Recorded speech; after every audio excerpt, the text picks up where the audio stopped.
Pour ma présentation, en fait, vous allez le voir, je fais un pas de côté par rapport à tout ce qu'on vient de voir et à ce qu'on continuera à voir, qui concerne plus, j'ai envie de dire, la grande histoire du cinéma, pour vous parler de cinéma amateur, parce que ça nous semble être voilà, une façon aussi de découvrir d'autres images et une mémoire filmique originale. Juste rapidement, vous dire d'où je parle. Donc, Imagest est une association de professionnels du cinéma et de l'audiovisuel basée dans la région Grand Est. Donc, c'est la région en bleu que vous voyez sur la carte à l'est, au nord-est de la France. Nous sommes implantés à Épinal, à Nancy et à Reims. Et nous avons un certain nombre de missions. Nous soutenons en particulier la création contemporaine de documentaires et de courts-métrages dans la région. Nous menons de nombreuses actions d'éducation à l'image et nous sommes labellisés par le Centre national du cinéma et la région comme pôle régional d'éducation aux images. Nous avons initié il y a 2 ans un festival de cinéma qui s'appelle Épinal fait son cinéma et qui pour l'instant se déroule à Épinal au mois de mars. La 3e édition aura lieu du 17 au 22 mars prochain.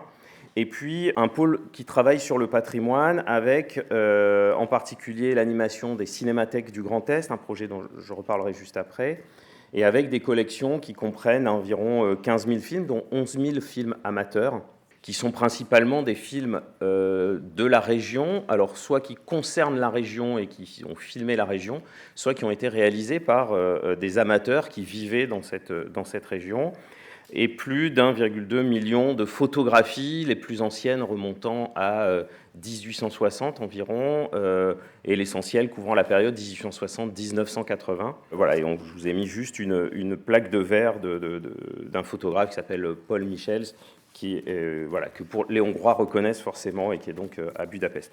Les cinémathèques du Grand Est, c'est un projet, donc la région Grand Est, que vous avez vu sur la carte tout à l'heure, ne possédait pas de cinémathèque jusqu'à il y a 2 ans. Et même si on avait déjà des collections Imagest, il y a une autre association basée en Alsace, donc plutôt à l'est de la région Grand Est, à la ligne frontière avec l'Allemagne, qui s'appelle Mira et qui possédait également des collections de films amateurs. Et donc nous avons décidé d'unir nos forces à travers ce projet en menant des actions de collecte régionale régulière, en créant une exposition itinérante pour valoriser toutes nos collections et qui démarrera l'été prochain, en appuyant la diffusion du cinéma de patrimoine, parce que quand on voit le travail qui est fait par de nombreuses cinémathèques en France, mais aussi à l'étranger, sur un travail de restauration, on s'aperçoit que malheureusement, et pourtant la France a un parc de salles de cinéma important, il y a encore des endroits où le cinéma de patrimoine et les restaurations sont encore peu diffusés, donc on a une vraie ambition d'appuyer ce travail de diffusion de ces films pour qu'on puisse montrer tout le travail qui est fait par les cinémathèques et dont on a eu un petit aperçu déjà ce matin. Un travail un peu plus important en Champagne-Ardenne, parce que si l'Alsace, la Lorraine étaient déjà beaucoup couverts, la Champagne-Ardenne avait été jusqu'ici peu travaillée comme terrain. Et puis, nous travaillons aussi à la création d'un musée du cinéma et de la photographie, à la fois à partir de collections qu'on possède déjà, et parce que nous sommes en train d'acquérir un fonds important de plus de 7000 objets et appareils cinématographiques. Un aperçu de la grande journée de collecte annuelle que nous organisons, qui est donc sur une journée, nous serons dans tous ces petits points. Alors Imagest sera sur les petits points rouges et l'association Mira sur les points jaunes à l'est.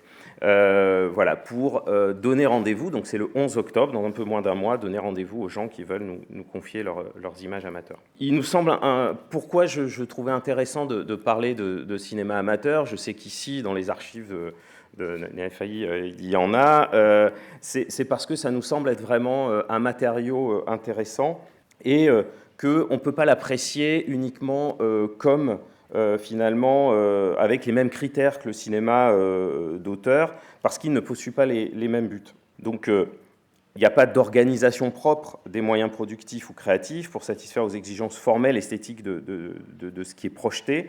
Le cinéma amateur ne poursuit généralement qu'une finalité qui est d'enregistrer l'instant présent, de capter un moment singulier du quotidien ou de témoigner d'un épisode plus ou moins marquant de la vie du filmeur ou de ses proches. C'est en 1989, donc il y a déjà plus de 30 ans, que le premier colloque européen dédié à la thématique du cinéma amateur a retenu le terme d'inédit pour désigner ces, entre guillemets, images en mouvement évoquant tout aspect de la vie de nos sociétés, hier et aujourd'hui, réalisées sur tous les formats et supports et qui, à l'origine, n'étaient pas destinés à une diffusion dans les circuits professionnels de l'audiovisuel. C'est vrai qu'aujourd'hui, le travail que Imagest et Mira, mais aussi beaucoup d'autres associations, en particulier en France, peuvent mener, j'y reviendrai, c'est de rendre publiques ces images qui n'étaient vraiment pas faites pour ça au départ.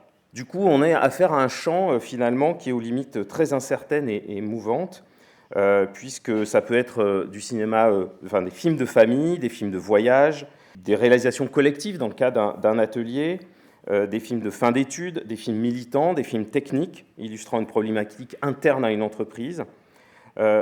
Du coup, il existe vraiment autant de déclinaisons du cinéma amateur que de contextes de réalisation, chacun ayant un mode de communication qui lui est spécifique. Et c'est l'hétérogénéité de ce champ du cinéma amateur qui, à notre sens, lui confère vraiment sa richesse et son intérêt, parce que on pense vraiment qu'en dépassant l'anecdote et en l'inscrivant vraiment les films amateurs dans un discours anthropologique, sociologique ou historique, l'apport de ces films peut s'avérer immense.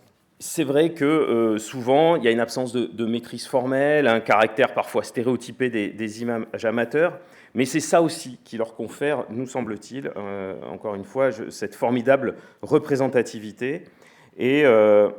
Et on va s'apercevoir finalement qu'il y a une vraie récurrence dans les images qui donne une certaine vision du monde caractéristique d'une société, d'une époque. Avec le temps, ces images vont se transformer en autant de traces mémorielles d'activités, de gestes et de paysages. Aujourd'hui, quelles qu'aient été les préoccupations des auteurs de ces images à l'origine, ces films participent désormais de notre mémoire collective.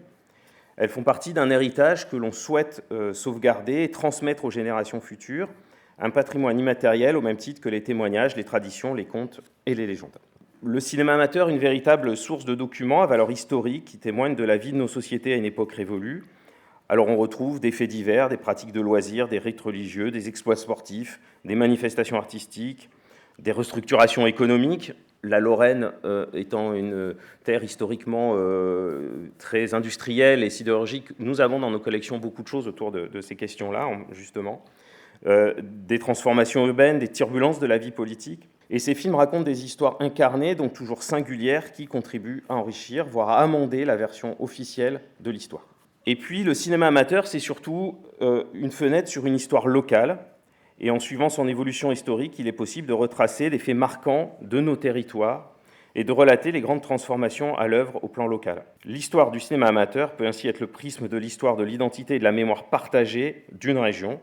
Et c'est, nous semble-t-il, ce qui en fait sa vraie richesse et rend le public particulièrement intéressé par sa découverte. Il existe, alors en France en particulier, un réseau qui s'appelle Diaz Interregio, qui regroupe 17 structures en France qui ont des statuts un peu divers. Des associations parfois avec peu de moyens et des équipes limitées, des plus grosses structures, c'est parfois intégré dans des structures plus grosses qui ont un vrai poids à l'échelle de leur région, et qui développent en tout cas une base de données commune et qui travaillent ensemble sur un outil de catalogage, d'indexation et de valorisation de ces films amateurs, et qui travaillent ensemble sur un outil commun. Je reviendrai par la suite sur un projet qui permet une valorisation encore plus forte. Et puis, il existe un réseau européen qui s'appelle les réseaux inédits, qui fait suite à ce premier colloque de 1989 que j'évoquais tout à l'heure, film amateur, donc réseau inédit, film amateur, mémoire d'Europe, dont j'ai mis une petite carte pour vous donner un tout petit aperçu des implantations. Donc, vous constaterez qu'il y a beaucoup d'implantations en France, et que si on regarde l'Est de l'Europe, aujourd'hui, il n'y a que 2 représentants qui sont Prague, en l'occurrence, et Vienne. On espère pouvoir compter la Hongrie et les archives hongroises parmi nous à l'avenir pour travailler autour de ces questions-là. Mais on a en tout cas, ce réseau a vraiment cette ambition d'élargir son audience et ce travail autour du cinéma amateur, puisque nous ne doutons pas que des images amateurs, il y en a plus largement que sur les territoires couverts ici. Afin de valoriser vraiment ces images et ce travail autour du cinéma amateur. Le réseau Diaz Interregio, que j'ai évoqué tout à l'heure, qui regroupe donc ces 17 structures, ont décidé, et ça a pu se faire grâce au soutien de plans de financement spécifiques du gouvernement français, de développer une plateforme qui s'appelle donc www.amorce.eu, qui a vraiment vocation à réunir des images amateurs sur des thématiques prédéfinies, les deux premières ayant été l'environnement et les femmes du cinéma amateur, ce que vous voyez sur l'image qui est là. Et chacune de ces structures a mis en ligne et favorise la visibilité donc d'images qui font écho à ces thèmes-là. Il y en a une autre sur le voyage, et régulièrement, il y a une nouvelle thématique. Et puis, ça renvoie vers les nombreuses images qui sont mises en ligne, puisque pour Images, je disais à peu près 11 films amateurs. Aujourd'hui, il n'y en a que entre 2000 et 2500 qui sont en ligne, mais avec cette volonté vraiment de renforcer ce travail. Et Amorce a aussi vocation, le point EU n'est pas anodin, vraiment de travailler à l'échelle européenne. Et même si le site est pour l'instant uniquement en français, on est en train de travailler sur des versions multilingues pour avoir l'anglais assez vite en début d'année prochaine, et même d'autres langues par la suite. Juste, voilà, un film alors qui appartient pas aux collections d'Imagest, mais qui appartient à celle de Mira, donc cette association basée en Alsace. Visite de Vienne et de la Hongrie et de Munich, parce qu'il y a la Hongrie, mais nous sommes en 1938, et donc le filmeur Robert Weiss et ses proches voyagent en Europe pour assister au millénaire de Saint-Stéphane, qui se tient à Budapest en 1938. Et donc, je ne vous rappelle pas voilà, la période que nous traversions à ce moment-là, et donc les images sont assez intéressantes. Je vous invite à le consulter, c'est en accès libre, et vous pouvez aller voir. Le film dure 17 minutes, il est muet en 8 mm, en noir et blanc. Et en fait, voilà, mon intervention va à peu près s'arrêter là, parce que je me suis dit que la meilleure chose à faire pour illustrer finalement l'importance du cinéma amateur, que je viens d'essayer très très rapidement de montrer, ou en tout cas d'essayer d'expliquer, c'était de vous montrer des images amateurs. Et j'ai choisi un film, alors malheureusement par manque de temps, c'est un film amateur, vous imaginez bien, donc c'est une copie unique, et alors on l'a numérisé chez Imagest, mais voilà, on n'a pas eu le temps de faire des sous-titres, donc il est sonore, c'est quand même un peu mieux, parce que la plupart de ces images amateurs généralement sont souvent muettes. Celui-là est sonore, c'est-à-dire que le filmeur a travaillé sur une bande-son a posteriori à partir des images qu'il avait filmées. Et le film s'appelle Les Balkans au temps du communisme. Il a été tourné, on pense, au 1980, ou en tout cas, voilà, on va dire autour de 1980. Ils ont intitulé ça, puisque l'auteur s'appelle Bernard Schmitt avec sa femme, Solange. Ils ont institué ça, les Balkans au temps du communisme, mais ça commence par un périple qui commence en Hongrie. Je peux imaginer que pour des Hongrois, ça soit surprenant de situer la Hongrie dans les Balkans, mais voilà, cet amateur-là l'avait fait. Le film dure une demi-heure, vous n'en verrez pas 30 minutes, mais il est en ligne encore une fois. Mais je voulais vous montrer les 10 premières minutes de ce film, parce que c'est la partie justement hongroise, et que ça me semble être finalement le plus parlant.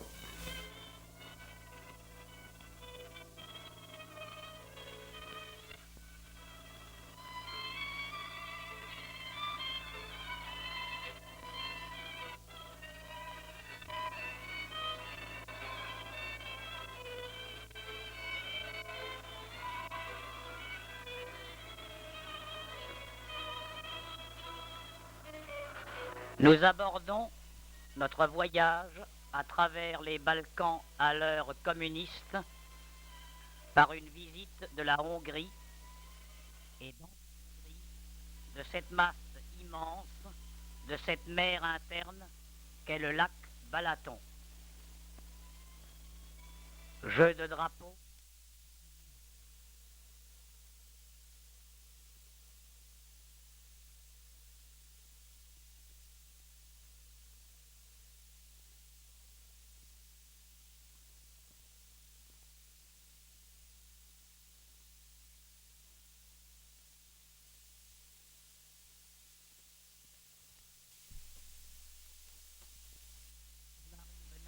lac se tient le plus grand des centres d'écoles de voile de la Hongrie.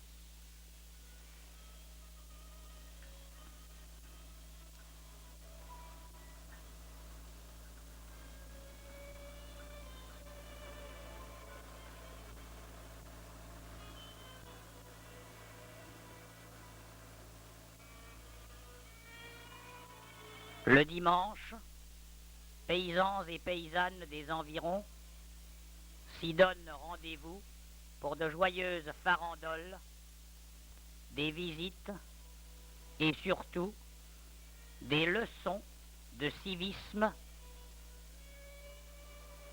sous le titre du marxisme.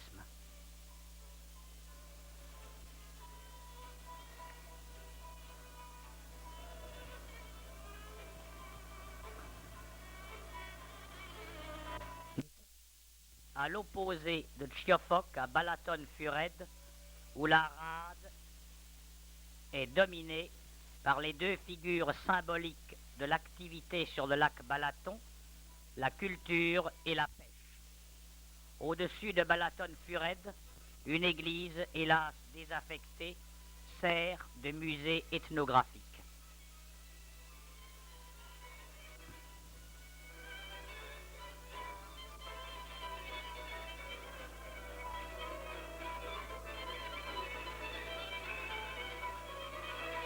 Du haut de cette église, la vue permet de dominer le panorama presque entier du lac Balaton. Derrière l'église, des constructions adjointes groupent toute une série de mobiliers, d'installations et de costumes qui n'ont pas trouvé place dans la nef de l'ancien lieu de recueil.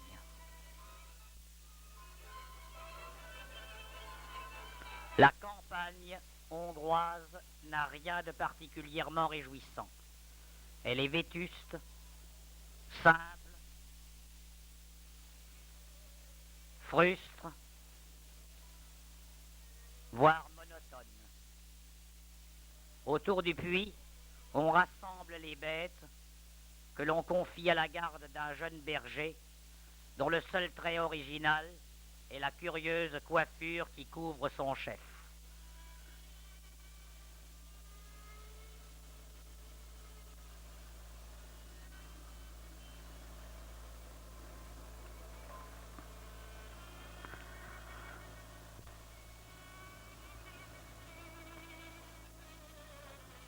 Budapest, la ville du Danube, la ville déserte cigane, la ville où il fait bon vivre, pleine de gaieté et de musique, n'est plus tout à fait Budapest depuis 1955. Voici la montée qui, de l'église de la pêcherie, conduit à la Grand Place.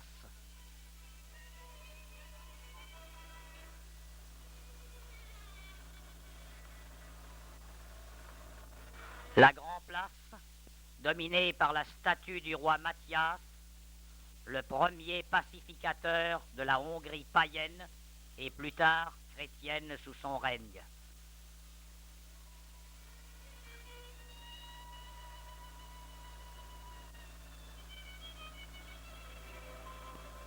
La cathédrale est simple, austère, mais ses flèches possèdent une élégance qui culmine dans son clocher.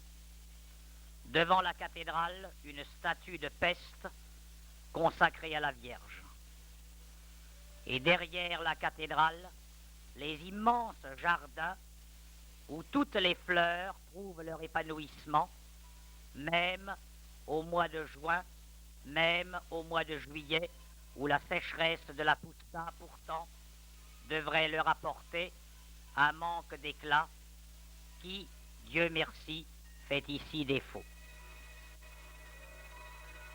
Dans les allées, autour de la ville, autour du Parlement, travaillent les femmes.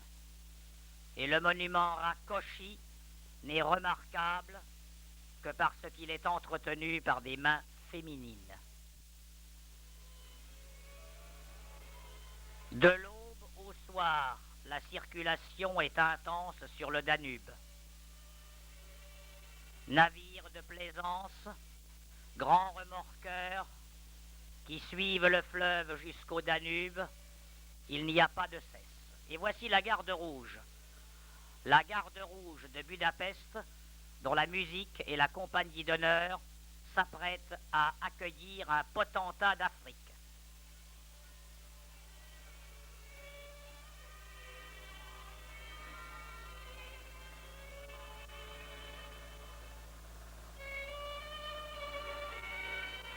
Cela est fier, viril, cela marche au pas, mais cela n'a quand même pas la martialité soviétique. Autour du monument de l'indépendance hongroise, qui groupe toutes les grandes figures de conquérants des steppes et de la Pusta, se sont regroupés quelques soldats.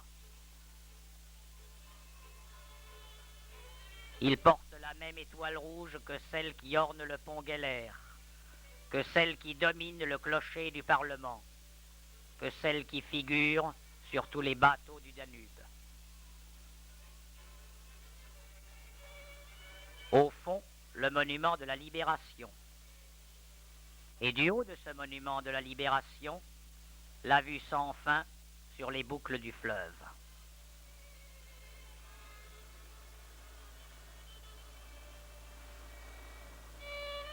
Est-ce la paix? Est-ce la guerre?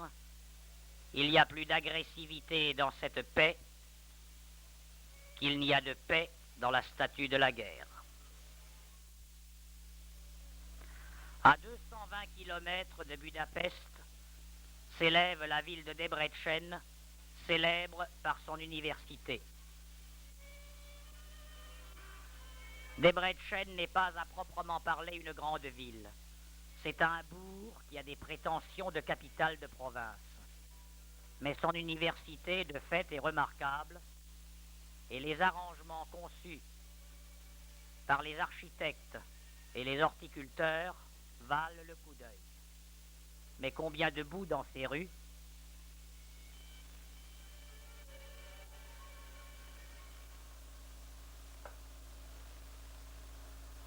Et quel manque d'élégance sur ces places. De Debrecen, deux possibilités s'offrent aux touristes. Ou aller vers le pays de Tokaj, vers le pays du vin, ou avaler de la poussière, encore de la poussière, toujours de la poussière et se rendre dans la Pusta. La Pusta Ortobágy, dont voici un des représentants fidèles et typiques, le gardien des chevaux sauvages.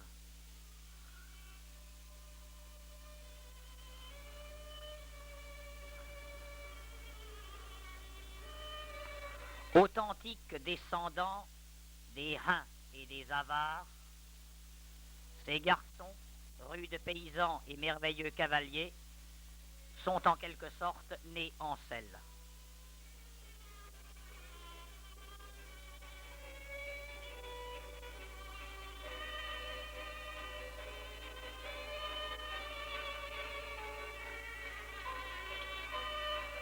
Ils font un avec leurs montures et avec ces montures font ce qu'ils veulent.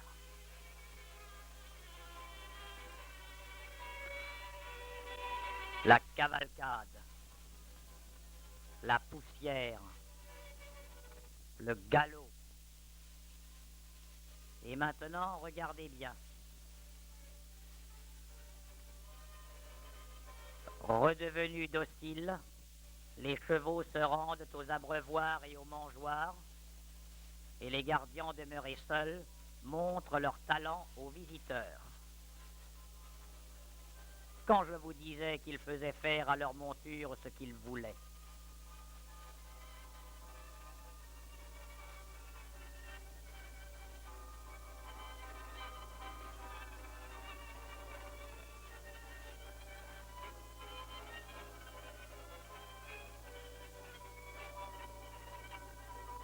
Voici le pont aux 7 arches, tout près de Ortobágy, un pont qui est relié à maintes légendes mystérieuses et secrètes. Près du pont, quelques mares, et autour de ces mares, des oies et encore des oies. Le foie gras d'oie et de canard est une des richesses naturelles de la Puszta et de la Hongrie. Au-delà de Debrecen, Szécs, le pays que nous venons de visiter. Bon, voilà, ça vous donne un aperçu de cette vision. Alors voilà, en tout cas, ça nous paraît être intéressant de pouvoir travailler sur ces images, de pouvoir les montrer. Donc la suite du voyage, c'est la Roumanie, la Yougoslavie, avec Belgrade, Zagreb et la Slovénie, à chaque fois avec ce commentaire. Alors le réalisateur Bernard Schmitt donc, était né en 1923, donc là on est en 1980, donc il a presque 60 ans au moment de ce film. Il est décédé en 1997 et il faisait ses voyages, il aimait beaucoup les voyages, il a beaucoup voyagé, il a fait beaucoup de photographies. On connaît malheureusement assez peu de choses sur le contexte, pour le proprement parler, finalement de réalisation de ce film. Dans quel cadre s'est fait ce voyage, puisqu'on peut imaginer que dans les années 80, en tout cas en 1980, les choses n'étaient pas forcément, étaient quand même un petit peu cadrées pour venir de l'autre côté du mur, pour un Français. Voilà, c'était un médecin psychiatre, très engagé, donc à la fois voilà, dans son travail médical, mais aussi dans le milieu associatif, qui était né à Strasbourg, mais qui a travaillé quasiment toute sa carrière à Metz, et qui a fait des voyages un petit peu partout. Et il y a quelques années, un de ses fils nous a déposé, confié ces images, parce que le problème que rencontrent en général les déposants et ayants droit, qui ne sont pas toujours les mêmes d'ailleurs, mais les déposants, en tout cas, avec ces films, c'est qu'ils se retrouvent avec souvent chez eux des bobines, éventuellement qui prennent de la place. Et puis surtout, ils n'ont plus de projecteur, ou alors ils ont un projecteur qui ne marche plus, ou un projecteur dont ils ne savent pas se servir, et puis ils ont peur de faire des bêtises avec. Et donc, l'idée des collectes que j'évoquais tout à l'heure, c'est vraiment ça, c'est vraiment de dire aux gens, amenez-nous les films, nous on a les moyens de les visionner, on a les moyens de les numériser, si ceux-ci ont vraiment de l'intérêt. Et quand les films nous paraissent vraiment intéressants, et dans le lot, je vous assure qu'il y en a une proportion pas négligeable, on fait une numérisation et on donne bien sûr une version numérisée aux gens qui nous les ont confiés. Alors parfois, c'est des films qui étaient dans un grenier d'une maison que des gens ont acheté. Ils n'ont aucun lien finalement avec ce qui est sur le film ou qui a fait le film. Mais parfois, ça donne des choses assez émouvantes quand un fils revoit des images faites par ses parents 40 ans plus tôt, que le monsieur en question a déjà 70 ou 80 ans, et que la plupart des gens qui sont filmés sont décédés, et que c'est des images qu'il n'a généralement pas vues depuis 20, 25, voire 30 ou 40 ans. Voilà, donc c'est aussi une façon de travailler à la fois une mémoire personnelle, familiale, mais aussi à une mémoire des territoires qui nous paraît pour nous vraiment importante et pouvant faire écho à toute une histoire d'une région, et d'où l'importance de les conserver, de faire en sorte de les sauvegarder. Sachant que généralement, contrairement à des films de production, on va dire, ce sont généralement des copies uniques, bien sûr, et que donc si une copie est détériorée ou abîmée, c'est pas la peine d'aller chercher ailleurs, ou d'aller malheureusement solliciter une autre cinémathèque pour lui demander si elle a une autre version. Malheureusement, ces films sont perdus. Donc voilà, pour nous, c'est vraiment un travail important et qu'on souhaite poursuivre et élargir le plus possible à l'avenir. Voilà, merci.